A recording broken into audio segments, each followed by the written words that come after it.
out on him if you wanted to for this. Reminds you of the young lady to your right. I like Peyton Pritchard from Boston, the way he's able to handle. Somebody check his drink, check his cup, check his medicine, check his food, check everything about Reggie Miller. Caitlin Clark and Peyton Pritchard don't belong in the same damn sentence together. Okay? Not even in the same sentence. Reminds you of the young lady to your right. Look at her face. It's not just surprise. It's the precise moment Caitlin Clark realizes an NBA Hall of Famer has just disrespected her on national television. Watch how quickly her expression shifts from polite attentiveness to barely contained frustration, because what Reggie Miller said wasn't a compliment. It was comparison so dismissive that even the broadcast crew struggled to hide their reaction. He's able to handle the basketball. He makes big shots when the shot clock's running down, a lot like this young lady right here. Isn't afraid to. Reminds you of the young. Yeah, Reggie, you done lost your mind. But look, he tried to make up for it. He tried to fix it. I don't know why you said Peyton Pritchard, though. That is Peyton Pritchard. Let that sink in for a moment. Reggie Miller, a 5-time All-Star who helped revolutionize three-point shooting in the NBA, compared the most transformative player in women's basketball history to a backup guard averaging 12 points per game. Not Steph Curry, not Damian Lillard, not even Trae Young, who actually plays a similar style. Peyton Pritchard. This wasn't a slip of the tongue either.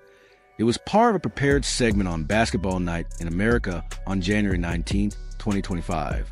Miller had time to think through the comparison and could have chosen virtually any elite NBA shooter.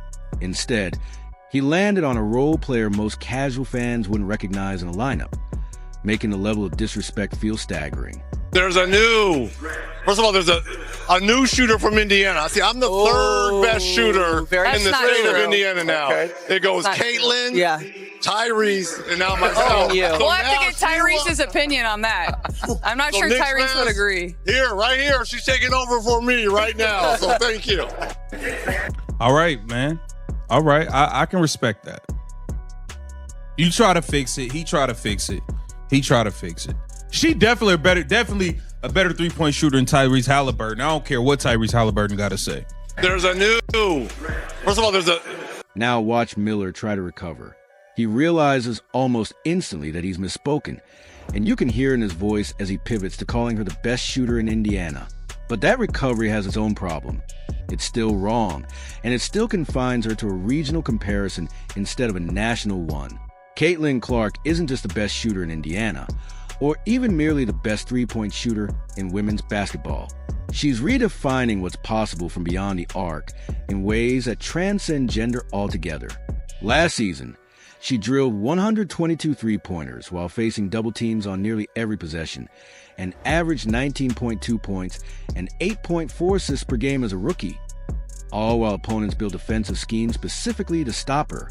Meanwhile, Peyton Pritchard plays limited minutes, often against opposing backup units. Had some other comments as far as the CBA. Now we know Nneka Ogwumike,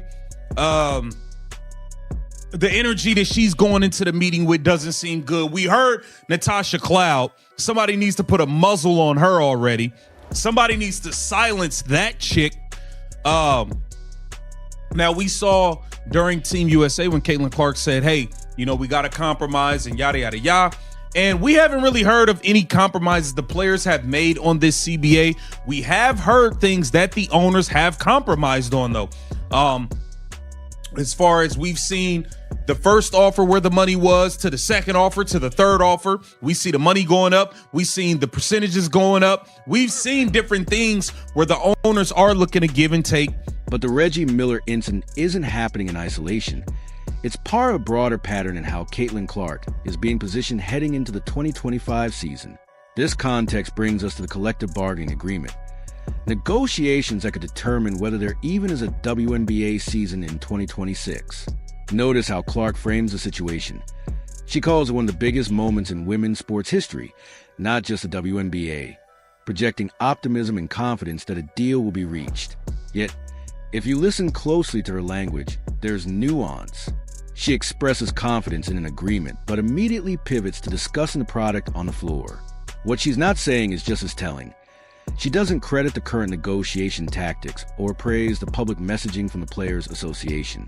Instead, she redirects attention to the basketball itself, a subtle and diplomatic way of sidestepping the controversy simmering behind closed doors. A much more optimistic tone about the prospects of the WNBA and its players hammering out a new collective bargaining agreement ahead of talks Monday between the Players Association and the league. The frustration was evident among some WNBA players during Friday's unrivaled tour stop in Philadelphia, but Clark said she felt very confident a new CBA would be worked out to save the 2026 WNBA season. When she made her debut as a contributor on Basketball Night in America on Sunday. Here's what she said. Moments the WNBA has ever seen. Looking forward into the future. This is where the disconnect becomes clear. Caitlin Clark says the league is in this moment because of the product on the floor. That's partially true, but it's also very generous to her fellow players. The reality, as the ratings data show, tells a different story. When Clark plays, games draw between 1.2 and 2.3 million viewers, depending on the opponent and time slot. When she doesn't play, viewership drops to 400,000 or less. The Indiana Fever's 2024 playoff games drew the highest viewership in WNBA history, while other playoff series without Indiana struggled to crack 1 million viewers. Even in elimination games, Ice Cube's Big Three League, featuring retired NBA players in 3-on-3 basketball, is currently outperforming WNBA games without Clark in terms of viewership. This isn't a criticism of other players' talent. It's simply an acknowledgement of market reality. The surge in interest isn't evenly distributed across the league, and pretending otherwise during CBA negotiations risks setting unrealistic expectations. Important, and I truly do believe we're going to get something done here in the next couple of weeks. But like you said, I mean, there's a lot of boxes that we still need to check. We've added two new teams. I mean, there's going to be more players than ever, and then we have to get into free agency, then have a normal draft as well. So there's a lot of things left to do, but I really do feel confident that both sides are going to reach a deal here soon. Yeah, draft slated for April 13th. Draft slated for April 13th. I don't even know if we're going to get to it. You know what I mean? This is crazy. You know, hopefully we can get this deal done, though. She said it's a really big moment. This is a big moment. And this meeting tomorrow is going to be make or break. This Monday meeting is going to be make or break.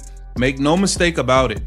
Make no mistake about it. This is where the CBA situation gets truly complicated.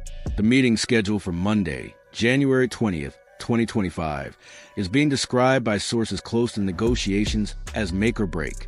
The draft is set for April 13th, and free agency needs to happen before that. With 2 new expansion teams needing to fill rosters, the timeline is dangerously compressed, but the bigger issue isn't timing, it's approach. Nneka Ogwumike, the Players Association president, has been making media appearances highlighting unprecedented deals and historic moments, while Natasha Cloud has taken an even more aggressive public stance. The rhetoric has become so pointed that Rebecca Lobo, WNBA legend and current broadcaster, publicly warned that the players' messaging might be working against them. When your own legends are signaling that your strategy is backfiring, it's a troubling sign, and it raises a question no one in the Players Association seems willing to answer. What are the players actually willing to compromise on? Okay, and we listen. Just don't go in there talking crazy. That's my whole I just don't like who y'all sending in the meeting to be the messengers. Okay? Nneka Ogwumike and them, man, they're so focused on trying to hit a historical thing and make press and news and be on CNN and Good Morning America for the unprecedented deal rather than just getting a good deal done. They're trying to go on some national media run about it, man. It's like, I don't know, man. All these ulterior motives is just really mind-boggling. But I'll be keeping y'all updated all day on what's going on in those meetings right here on this channel. Get down in the comments and let me know what you think about this. Keep the vision. What makes this entire situation so frustrating is that the WNBA owners have made their offers publicly. The first proposal included significant salary increases, the second went higher, and the third added even more concessions on revenue sharing and benefits. Each iteration moved in the players' direction. But what have the players publicly offered to compromise on? Collective bargaining requires negotiation from both sides. It's not just the owners making concessions while the players hold firm on every demand. The NBA Players Association didn't secure its current deal by refusing to budge. They negotiated strategically, prioritizing some issues over others and conceding on others, which is how deals get done before deadlines that could otherwise cost an entire season. Right now, public perception is shifting.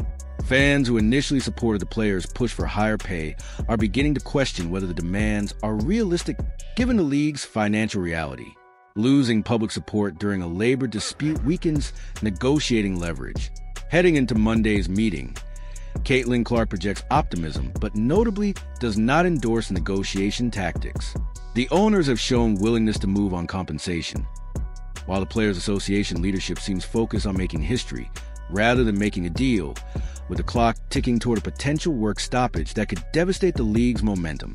The Reggie Miller comparison may seem unrelated, but it's connected. Both reflect a fundamental misunderstanding of Clark's true value. Miller compared her to a role player rather than an elite star, and the CBA negotiations are proceeding as if all players contributed equally to the 2024 rating surge, ignoring that Clark's individual impact was disproportionate. Accurate assessment of value is crucial for fair compensation.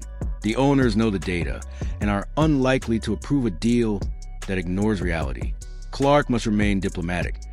She is now the face of the league and cannot publicly criticize union leadership or highlight how her impact dwarfs most peers.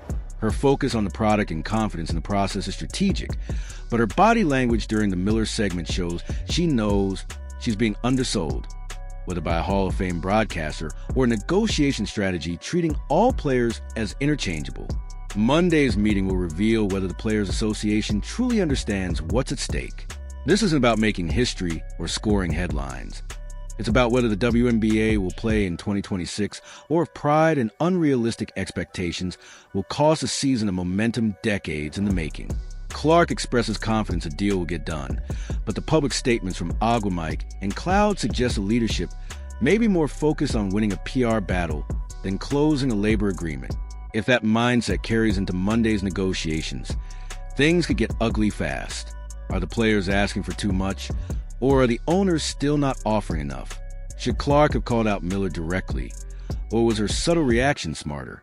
The answers will unfold in the upcoming CBA meeting.